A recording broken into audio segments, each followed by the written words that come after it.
gwaride, na huku mgeni wetu wa heshima akiendelea na shughuli hiyo, wengine tunaweza keti tafadhali.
Naam, kwa sasa mgeni wetu wa heshima amekwisha kamilisha shughuli ya kulikagua gwaride, kwa sasa akielekea kwenye jukwaa ili awatuze waliofanya vyema zaidi katika nyanja mbalimbali. Itakumbukwa kwamba kwa sababu ya ugonjwa wa korona, Mheshimiwa Rais hataweza kuzishika zile tuzo, bali atashuhudia tu. Asanteni.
His Excellency the President will now oversee the presentation of trophies to the winning individuals for their exemplary performance during training in the following order.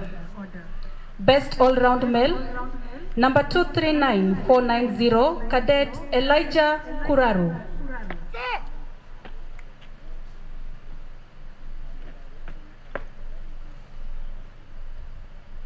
He will be awarded a trophy.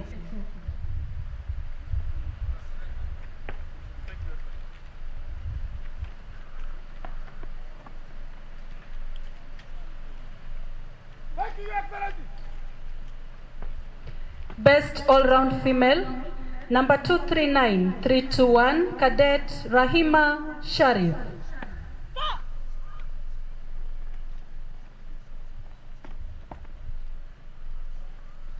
She will be awarded a trophy.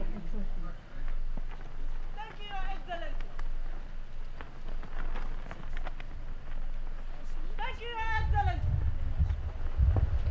Best in Academics, number 239479, Cadet Michael Kabara.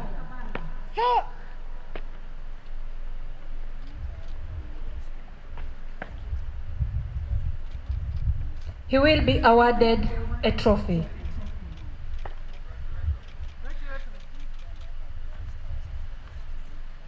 Thank you, Excellency. Best Rifle Shot, number 239507, Cadet Eric Kimanzi, who scored 49 out of the possible 50 points.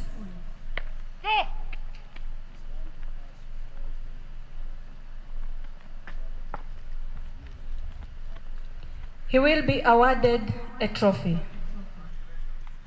Thank you, Excellency. Thank you, Your Excellency.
Your Excellency the President, the parade is now approaching in slow time to pay their compliments and showcase their skills as trained by their able instructors. Thank you.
katika ule mwendo wa kasi maarufu freestyle, wataweza kupita tena mbele yako Mheshimiwa Rais kupeana heshima zao kwako Mheshimiwa Rais.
kabisa Mheshimiwa Rais kwa sasa karibu kuweza kubadilisha mambo sasa wakiwa katika ile mwendo wa kasi wataweza kupita mbele yake kwa mara ya pili Mheshimiwa Rais kupeana heshima zake. Asante.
Kwa mara nyingine tena gwaride ikiweza kujitosa katikati mwa uga wetu wa kwata ili kutupa onyesho la mwisho ambalo ndilo litakuwa kilele cha gwaride la siku ya leo, ile cha wakufunzi wa kwata ya kwamba ukamu wa gwaride ni Mark Time wataweza kutuonyesha onyesho hilo, Mheshimiwa Rais, ambalo litakuwa la mwisho.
to the Constitution and the President of Kenya,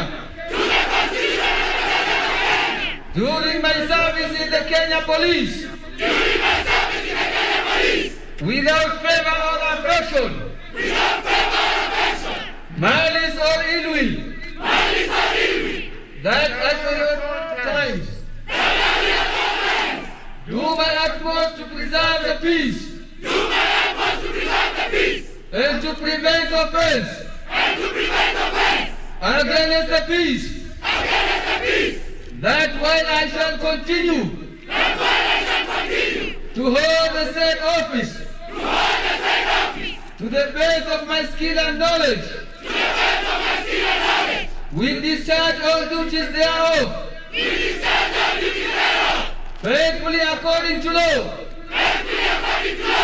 and I will subject myself to the Constitution,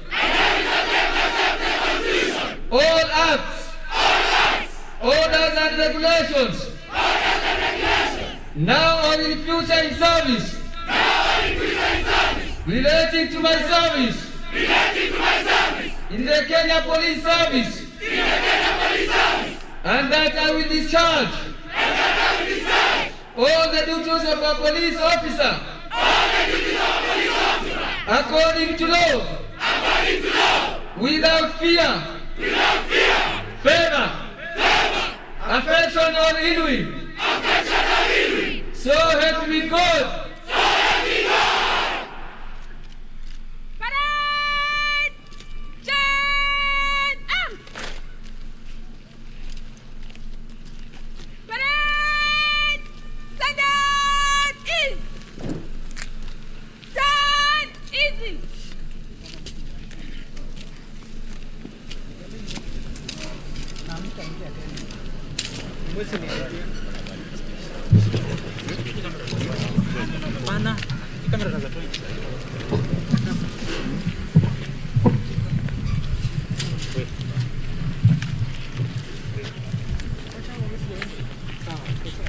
Your Excellency the President and Commander-in-Chief of the Kenya Defense Forces, Cabinet Secretary is present, Chief Administrative Secretary and Permanent Secretary is present,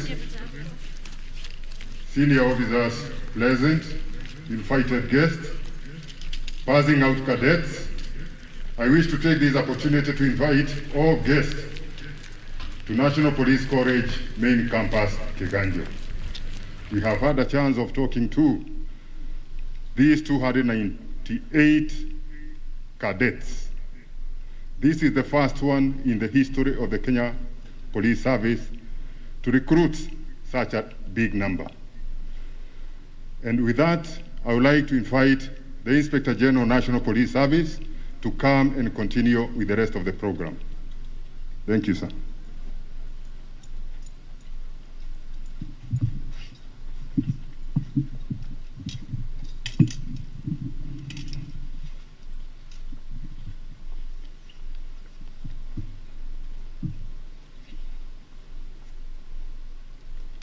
Your Excellency the President and Commander-in-Chief of the Defense Forces, Cabinet Secretaries present, Principal Secretaries present, Service Commanders present, members of the National Police Service Commission, senior members of the National Police Service, distinguished guests, graduates, ladies and gentlemen. Your Excellency, on behalf of the National Police Service, I welcome you to the National Police College main campus, Kiganjo. I sincerely thank you for honoring our invitation. Your Excellency, you note this is the third time you have been presiding the passing out parades of our passing out recruits, and we thank you sincerely, Your Excellency.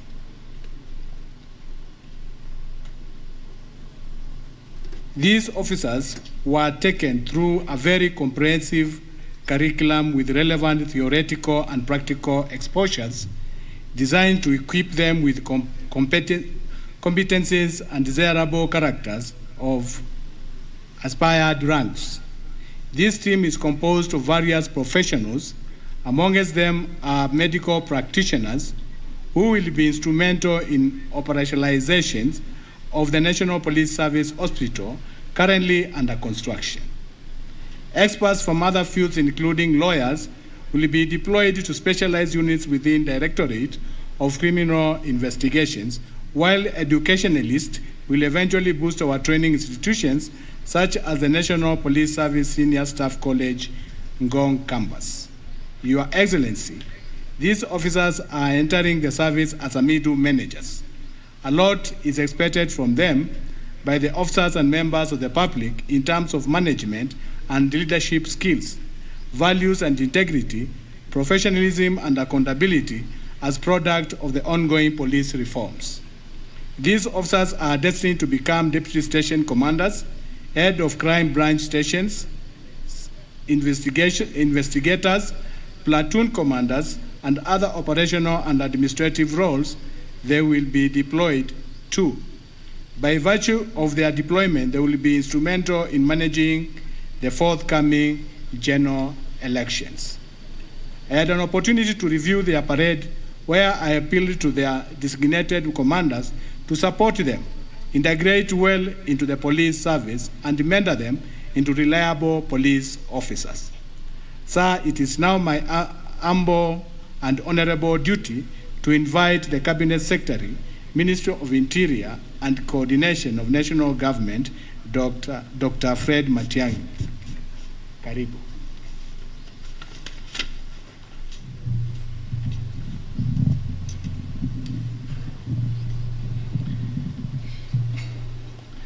Your Excellency, our President and the Commander-in-Chief of the Kenya Defense Forces, my cabinet colleagues present here, the Honorable Minister for Defense, Honorable Eugene Wamalwa, the Honorable Minister for Energy, my sister and colleague Monica Juma, and my brother and colleague, the Minister for Defense and Veteran Affairs of the Republic of Uganda, who has graciously attended this occasion at the invitation of Your Excellency the President,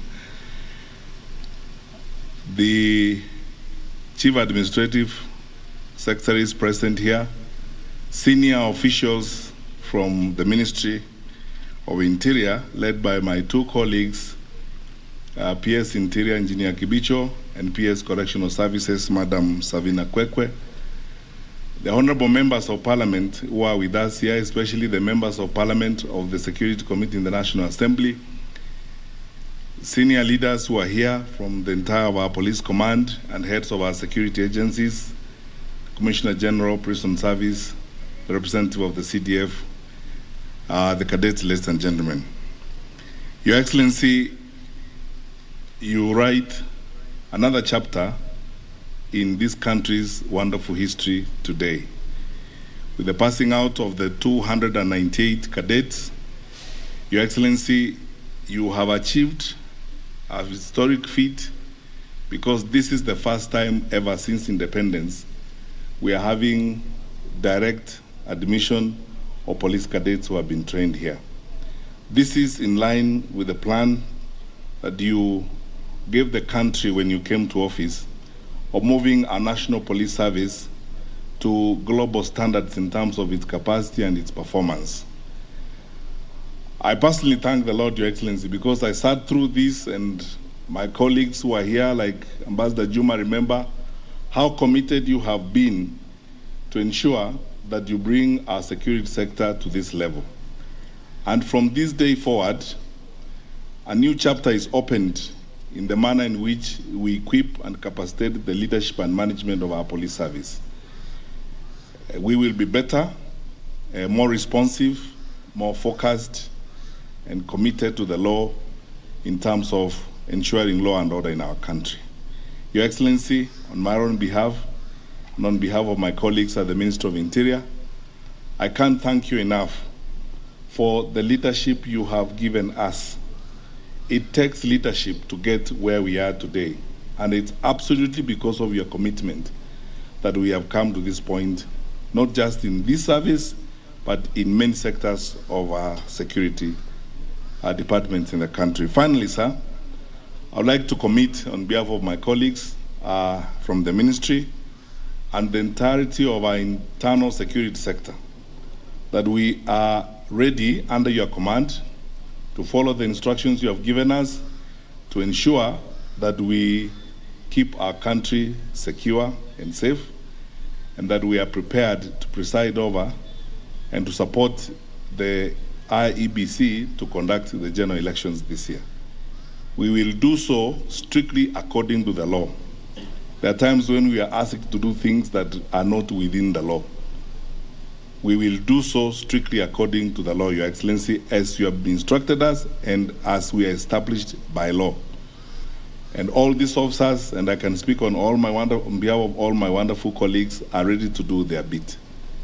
So, sir, we thank you for what you have done to us as citizens of this country and for the solid leadership you have shown and how you have brought us to this point in our country.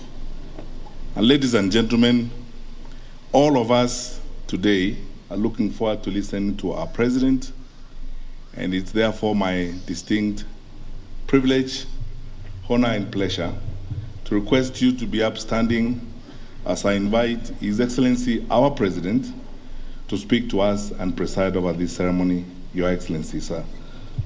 Thank you, Fred. Please be seated.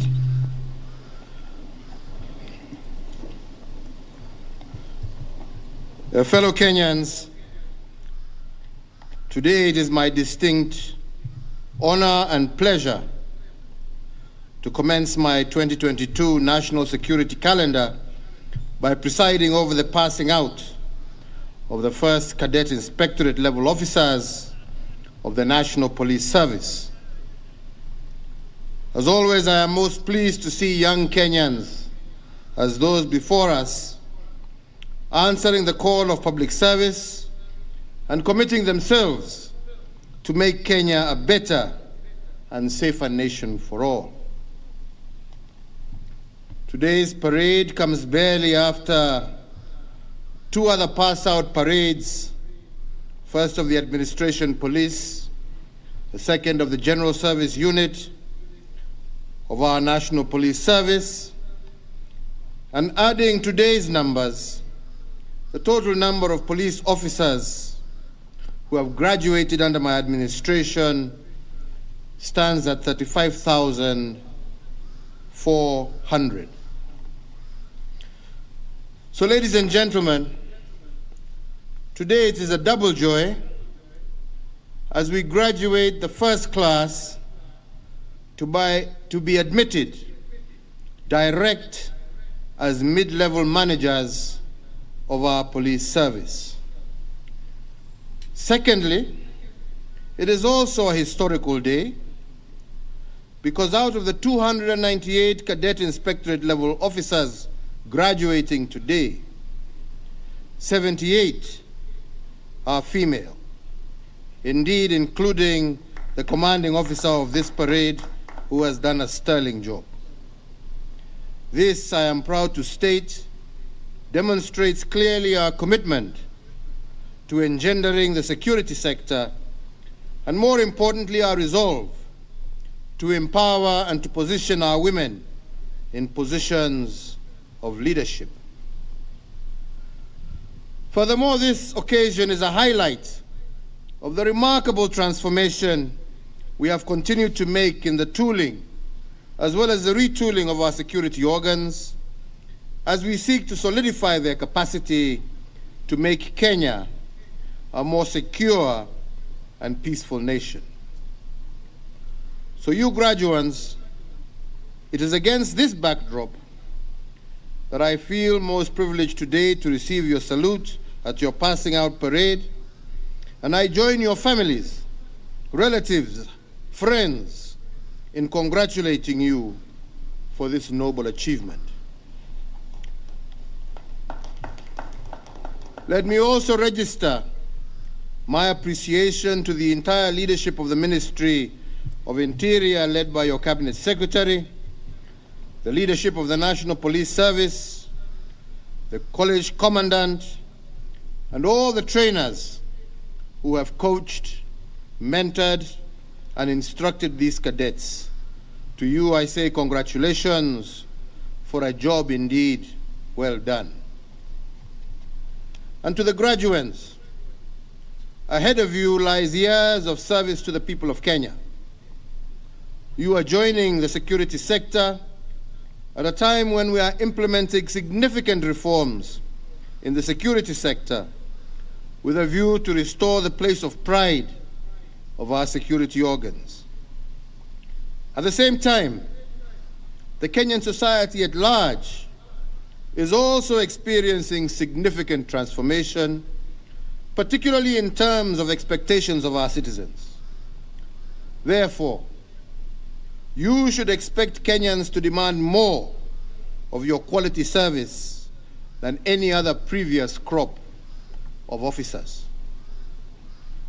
I am, however, confident that if you apply your training, maintain your discipline, but most importantly, your integrity, and faithfully follow the orders of your superior officers, you will have a long, distinguished, and rewarding career in the police service. I therefore urge you to rise to the challenge and to exceed the expectations of many. Serve with dignity, integrity, honor, and valor. And in everything you say or do, whether in uniform or outside of it, remember that you represent the entire police service and the government's solemn commitment to the people of Kenya to serve and protect them. Ladies and gentlemen, strengthening the security sector has been a priority agenda for me, underpinned by our recognition of the importance of security to the realization of sustained socio-economic development. This noble agenda has been realized through an acceleration of security sector reforms, enhanced resourcing, and modernizing of the police service in our effort to make it well prepared and resourced in surmounting the dynamic, existential, and emerging security challenges. These initiatives have seen police officers undergo a new training curricula, receive modern equipment, and have available to them better support and welfare benefits. I will mention just a few of the reform actions that we have taken. To boost service delivery and efficiency at work, we adopted the motor vehicle leasing program for the police service. This game changer has resulted in an end to the mobility challenges that used to face the police officers across our country. It has also increased police visibility and improved the response time to security incidences. I am also aware that the welfare of police officers is also a major factor contributing to their performance. And in that regard, that is why we heralded a new dawn of comprehensive medical insurance cover for all National Police and Kenya Prison Service officers, and the cover which is currently in place is benefiting the officers and their immediate families. Similarly, we took steps to improve police accommodation, particularly through the introduction of rental house allowances, and these too are the many initiatives that my administration has put in place to bolster the welfare of our police. Fellow Kenyans, the path to a more secure Kenya hinges on a multi-agency approach in tackling security issues.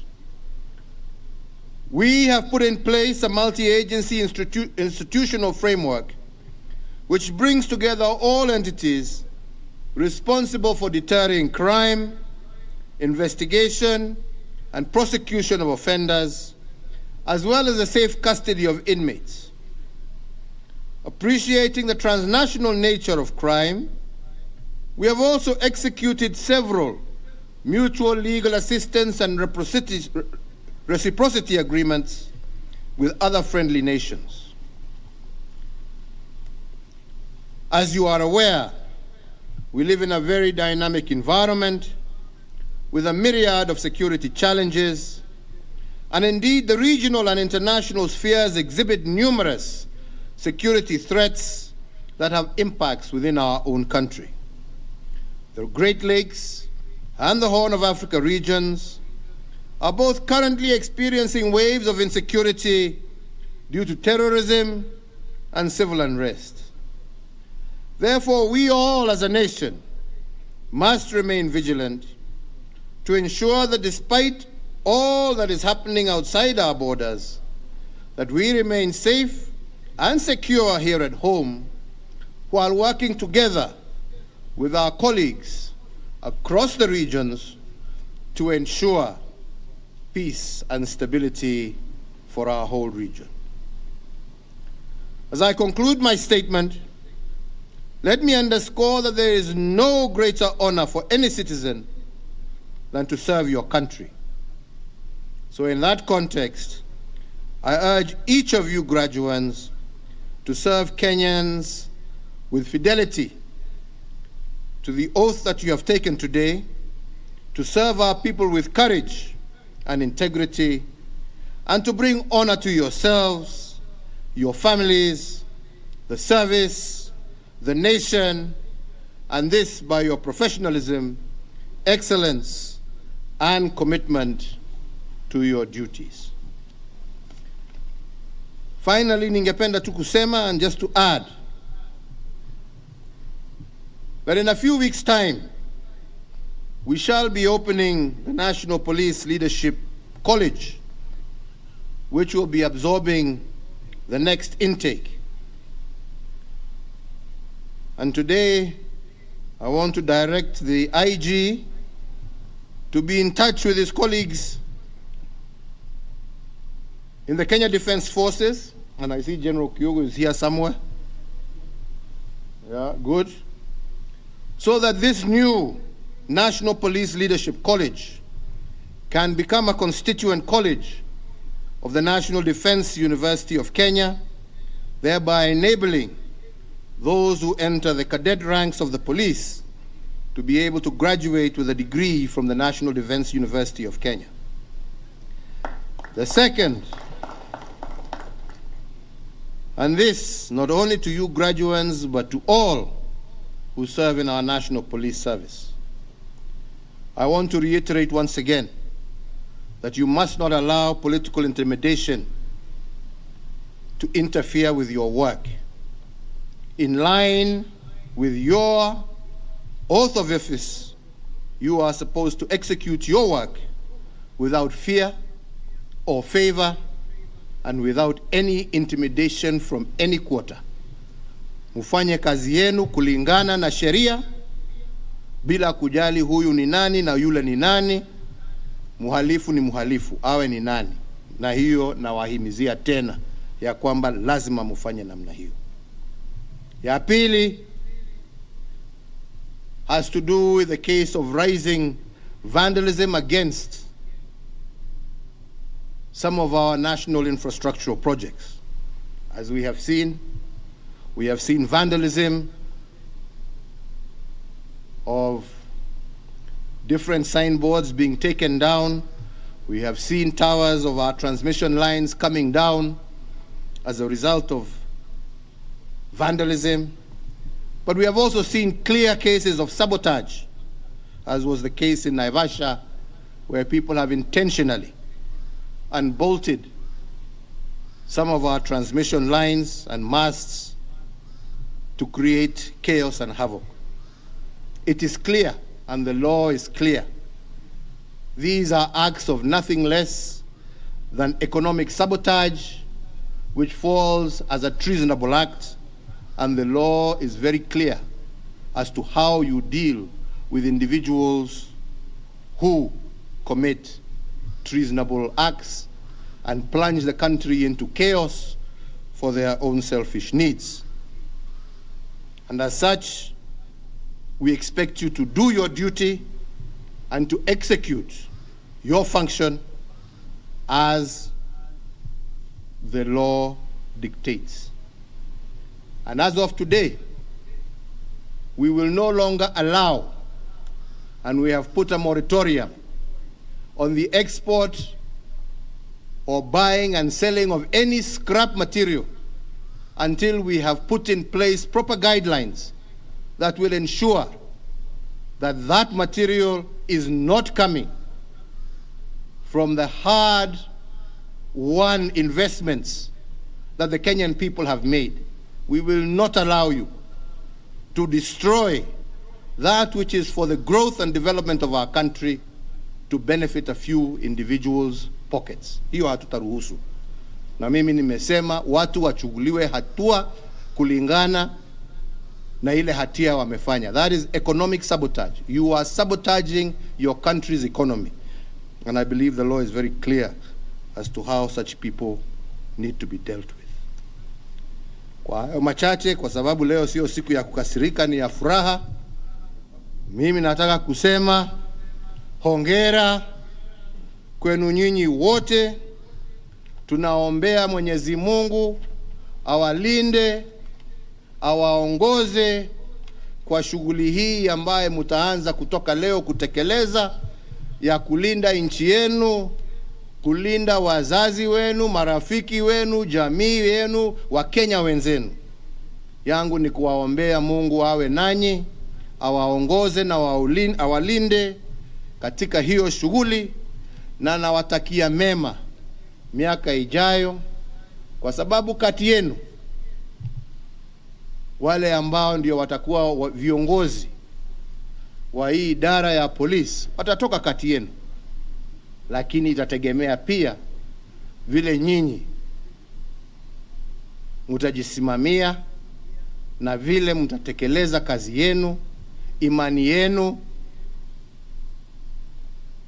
Tuachane na mambo ya ufisadi, tuachane na mambo ya ukabila.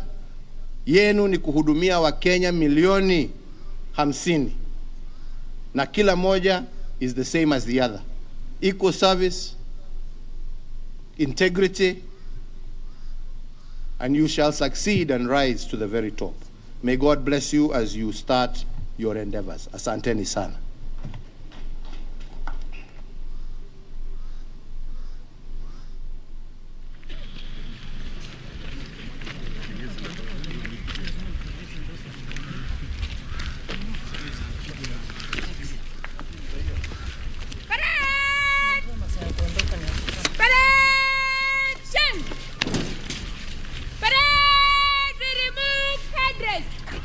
Remove headdress. 3 cheers for His Excellency, the President. Hip, hip. Hooray! Hip, hip. Hooray! Hip, hip. Hooray! Replace headdress.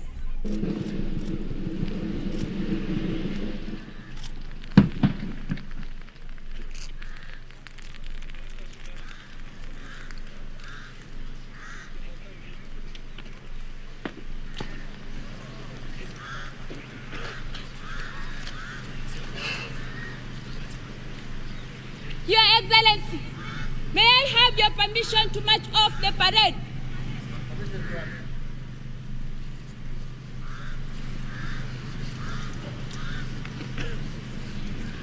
Thank you, Your Excellency.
Excellency the President, the officers have taken oath and are now marching out of this parade ground, chest out, having been endowed with powers to perform duties in the National Police Service.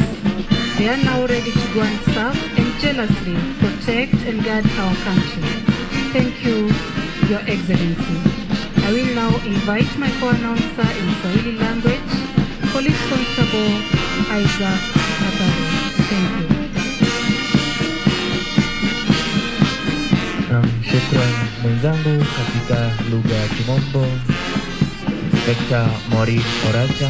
Mheshimiwa Rais, kwa sasa maafisa hawa wakiwa wameshakula kiapo na sasa wakiondoka kutoka uga wetu wa Kwata kwenda kulitumikia taifa letu la Kenya katika hali yoyote, katika vilevile nyanja zozote zile, bila ubaguzi wowote, uwe wa kirangi ama wa kikabila. Asante Mheshimiwa Rais.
the following dignitaries to go forward and kindly take their seats in the following order.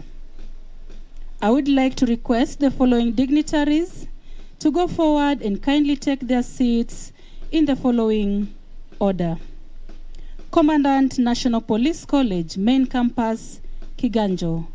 Please go forward, sir.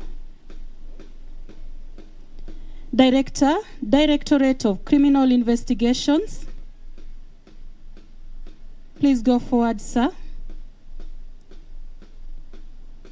Deputy Inspector General, Administration, Police Service. Please go forward, sir. Deputy Inspector General, Kenya Police Service.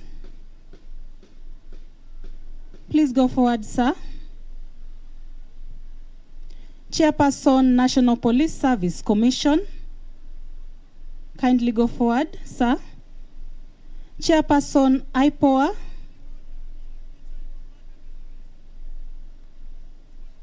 Chief Administrative Officer, Interior, Hussein Dado. Kindly go forward, sir. Chief Administrative Officer, Interior, Madam Winnie Guchu. Please go forward, madam. Cabinet Secretary, Ministry of Energy and Petroleum. Please go forward, sir. Cabinet Secretary, Ministry of Defense. Please go forward, sir.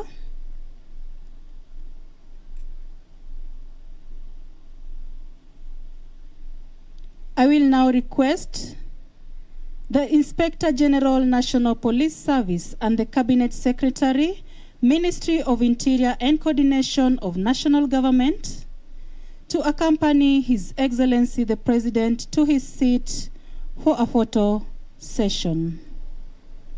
Thank you.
Kufuzu kwa maafisa wa polisi hapa katika chuo cha maafisa wa polisi Kiganjo, gatuzi la Nyeri, na wakati huu ni wakati ambapo Rais Uhuru Kenyatta anapiga picha ya kumbukizi na baadhi ya maafisa wa ngazi za juu katika idara hii ya usalama, picha ambayo itakuwa ni ya kukumbuka zaidi siku hii muhimu katika kalenda ya Jamhuri ya Kenya.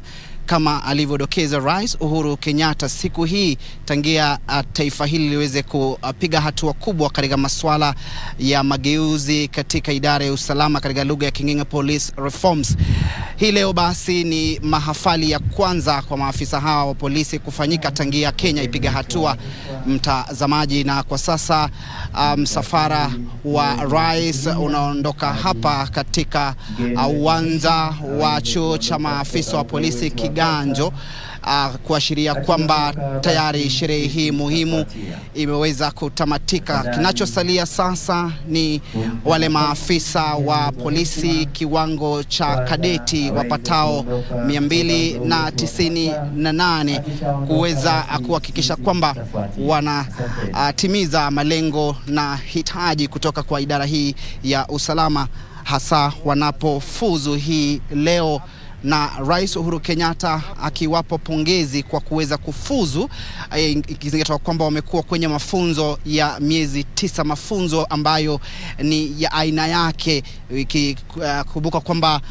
wanapokuwa katika mafunzo hayo, mtazamaji, wanapitia hali ngumu zaidi, na maafisa hao ambao wamefuzu wapatao 298 wakiwemo 220 wanaume na 78 wanawake wameweza kusomea taaluma mbalimbali. Kuna wataaluma ya uhandisi, wanahabari, kuna wale maafisa wa huduma wa afya ambao vilevile wamefuzu hii leo, na ni wajibu muhimu zaidi kwao kuhakikisha kwamba Kenya i salama. Na nikiangazia baadhi tu ya usemi ya baadhi ya viongozi ambao wamekuwa hapa katika sherehe hii muhimu, akiwemo Inspector General wa polisi Hilary Mutia, ambaye ameweza kudokeza kwamba sasa kinachosubiriwa vilevile kuona maafisa hao watakavyo asimamia uchaguzi, waweza kushirikiana na tume huru ya uchaguzi na mipaka nchini KBC kwenye zoezi la uchaguzi Agosti 9.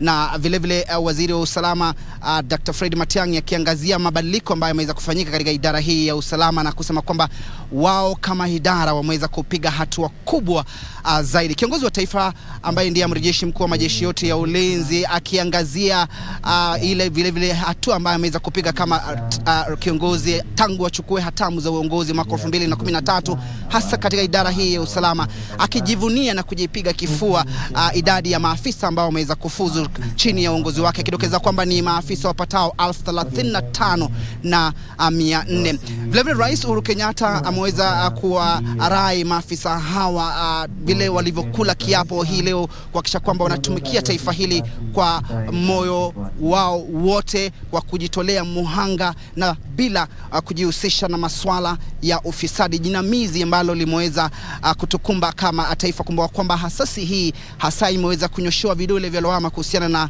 tuhuma za ufisadi, akisema kwamba wasikubali kutumika katika masuala ya rushwa. Vilevile kiongozi wa taifa ameweza kumuamrisha Inspector General wa polisi Hilary Mutia kuhakikisha kwamba chuo ambacho kitaanzishwa hivi karibuni kinaweza, mipango kabambe inawekwa ili kuhakikisha kwamba maafisa hawa wa polisi wanaweza kupata mafunzo mbalimbali, na rais akiangazia tangia alipochukua hatamu za uongozi kwamba wakati huo ilikuwa afisa mmoja wa polisi kwa watu 1,000, lakini sasa idadi imeweza kupungua hadi kama 200 hivi, na hivyo ni hatua kubwa hasa kupambana na tishio la ugaidi na masuala ya usalama ama kudorora kwa usalama katika taifa hili. Vilevile ni vema uweze kufahamu mtazamaji kwamba rais ameweza kuangazia zaidi maafisa hawa wa usalama kuweza kutimiza yale malengo ambayo wameweza kupata au masomo ambayo wameweza kupata hapa katika chuo hiki cha mafunzo